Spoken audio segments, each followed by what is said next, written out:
ಅದು ನೋಡಿ, ಬಳ್ಳಾರಿ ಭಾಗದಲ್ಲಿ ಇವತ್ತು ಜಗಜ್ಜನಿತವಾಗಿ ಮನೆ ಮನೆಗೆ ಇವತ್ತು ಆಲ್ರೆಡಿ ಜನ ಮಾತಾಡ್ತಾ ಇದ್ದಾರೆ ಸುಮಾರು ವಿಚಾರಗಳನ್ನು.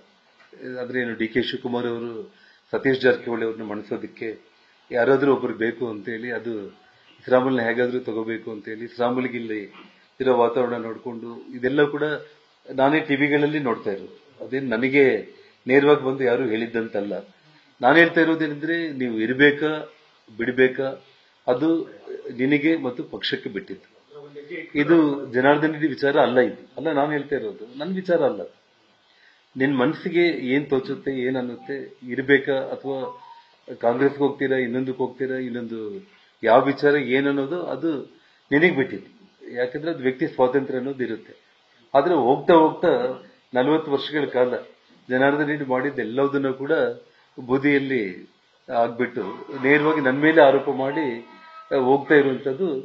ನಾನು ಕೊನೆಗೆ ಹೇಳುವುದಂದ್ರೆ ಇಷ್ಟೇ, ಭಗವಂತನ ಮುಂದೆ ಹೋಗಿ, ಆ ತಾಯಿ ಬಳ್ಳಾರಿ ದುರ್ಗಮ್ಮನ ಮುಂದೆ ಹೋಗಿ ಮೊಣಗಾಲ ಮೇಲೆ ಬಿದ್ದು, ನನ್ನ ಸ್ನೇಹಿತನಿಗೆ ನಾನು ಆರೋಪಗಳು ಮಾಡಿದೆ, ನಾನು ದ್ರೋಹ ಮಾಡಿದೆ, ತಾಯಿ ನನ್ನ ಕ್ಷಮಿಸು ಅಂತೇಳಿ ಕಣ್ಣೀರಿಂದ ಹೋಗಿ ಆ ತಾಯಿಯನ್ನು ಪ್ರಾರ್ಥನೆ ಮಾಡಿಕೊಂಡ್ರೆ ಏನಾದ್ರೂ ಆ ಭಗವಂತ. ಯಾಕೆಂದ್ರೆ ನಾನು ಕರ್ಮ ಸಿದ್ಧಾಂತವನ್ನು ನಂಬಿರುವಂತವನು. ನಾನು ಮೊದಲಿಂದ ಕೂಡ ಯಾರು ಏನೇ ಹೇಳಿದ್ರು ಕೂಡ ಸಿದ್ದರಾಮಯ್ಯ ಅವರು ಹೇಳ್ತಾ ಇರ್ತಾರೆ, ಇಷ್ಟೆಲ್ಲ ವಿಜ್ಞಾನ ಬೆಳೆದಿದೆ, ಇಷ್ಟೆಲ್ಲ ಆದ್ರೂ ಕೂಡ ಇನ್ನೂ ಕರ್ಮ ದೇವರು ಅಂತ ಇನ್ನೂ ನಂಬ್ತಾರ ಅಂತೇಳಿ ಮೊನ್ನೆ ಒಂದು ತಿಂಗಳ ಹಿಂದೆ ಯಾವುದೋ ಒಂದು ಸಭೆಯಲ್ಲಿ ಮಾತಾಡ್ತಾ ಇದ್ರು. ಆದ್ರೆ ನಾನು ಹೇಳ್ತಾ ಇದ್ದೆ, ಕರ್ಮ ನಾವು ಭಗವದ್ಗೀತೆಯಲ್ಲಿ ನಮ್ಮ ಪುರಾಣಗಳಲ್ಲಿ ಕರ್ಮ ವಿಚಾರದಲ್ಲಿ ಸಂಪೂರ್ಣವಾಗಿ ನಂಬಿಕೆ ಇಟ್ಟಿರೋರು ಜನಾರ್ದನ್ ರೆಡ್ಡಿ. ಈ 14 ವರ್ಷಗಳು ನನಗೆ ಕೊಟ್ಟಿರೋ ಎಷ್ಟೆಲ್ಲ ಕಷ್ಟಗಳೆಲ್ಲ ನಿಮ್ ಕಣ್ಮುಂದೆ ಇದೆ. ಇದೆಲ್ಲದನ್ನು ಕೂಡ ಮೆಟ್ಟಿ ನಿಂತು ಮತ್ತು ಸಾರ್ವಜನಿಕ ಬದುಕಲ್ಲಿ ನಾನು ಮತ್ತೆ ಬಂದಿದ್ದೀನಿ. ನನ್ನ ಕಣ್ಮುಂದೆನೆ ನನಗೆ ತೊಂದರೆ ಕೊಟ್ಟಿರೋರಿಗೆಲ್ಲ ಏನೇನು ಆಗ್ತಾ ಇದೆ ಅನ್ನೋದು ನಿಮ್ ಕಣ್ಮುಂದೆ ಕೂಡ ಇದೆ. ಹಾಗಾಗಿ ಕರ್ಮ ಯಾರನ್ನು ಕೂಡ, ನಾನೇ ಆಗ್ಲಿ ಇನ್ನೊಬ್ಬರಾಗ್ಲಿ ಯಾರನ್ನು ಕೂಡ ಕರ್ಮ ಅನ್ನೋದು ಬಿಡೋ ಪ್ರಶ್ನೆ ಇಲ್ಲ. ಹಾಗಾಗಿ ಕರ್ಮ ಭಗವಂತ ಇಬ್ಬರಲ್ಲಿ ನಾನು ನಂಬಿರೋ ಕಾರಣ ಎಲ್ಲಾ ವಿಚಾರಗಳನ್ನ ನಾನು ಭಗವಂತನಿಗೆ ಬಿಡ್ತೇನೆ ಮತ್ತು ನಮ್ಮ ಭಾರತೀಯ ಜನತಾ ಪಕ್ಷದ ನಾಯಕರುಗಳಿಗೆ ಬಿಡ್ತೇನೆ.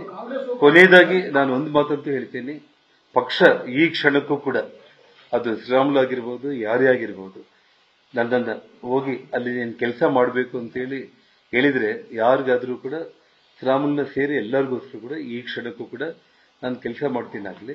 ಇಂಥ ಆರೋಪಗಳನ್ನು ನಾನು ಕೇವಲ ಈ ಆರೋಪವನ್ನ ನಾನು ನಿರಾಧಾರವಾಗಿರುವಂತಹ ಆರೋಪವನ್ನ ನಿಮ್ ಮುಂದೆ ಹೇಳೋದಕ್ಕೆ ಮಾತ್ರ ನಾನು ಬಂದಿರೋದು. ಇನ್ನ ಬಹಳ ವಿಷಯಗಳು ನೋಡೋಣ, ಏನೇನು ವಿಚಾರಗಳ ಸಮಯ ಬಂದಾಗ್ಲೆಲ್ಲ ಕೂಡ ನಾನು ಬರ್ತೇನೆ.